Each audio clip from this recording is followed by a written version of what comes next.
તાંબાના લોટામાં કે તાંબાના ગળાનું પાણી પીવું સ્વાસ્થ્ય માટે ફાયદાકારક છે એવી આપણી પાસે માહિતી છે અને એ વાત સાચી પણ છે, પરંતુ આ વાત 100% કેટલી સાચી છે એ જાણી લઈએ।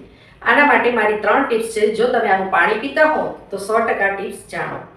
નંબર 1, જો તમે તાંબાના ગળા કે તાંબાના લોટાનું પાણી પીતા હો, હા, એ કબજિયાત માટે બહુ સારી વસ્તુ છે, પરંતુ નિયમિતપણે પીતા હો તો આ પાણી ન તો બહુ ઠંડુ હોવું જોઈએ, ન તો બહુ ગરમ હોવું જોઈએ। તાંબામાં લોટામાં ઘણા લોકો ઉકાળીને પાણી પીવે છે ગળામાં, તો એ વસ્તુ સ્વાસ્થ્ય માટે બિલકુલ યોગ્ય નથી। નંબર 2, તાંબા લોટા કે ગળામાં જે પાણી આપણે પીએ છીએ એ જે લોકોને ગરમી છે શરીરમાં, જે લોકોને એસિડિટી થાય છે, જે લોકોના શરીરમાં દાહ છે, જે લોકોને પિત્ત પ્રકૃતિ છે, જેના શરીરની તાસીર ગરમ છે, એ લોકો જો આ પાણી પીશે નિયમિત તો એની એ જે પ્રકૃતિ છે ગરમીની કે પિત્તની કે એસિડિટી, એમાં 100% વધારો થશે।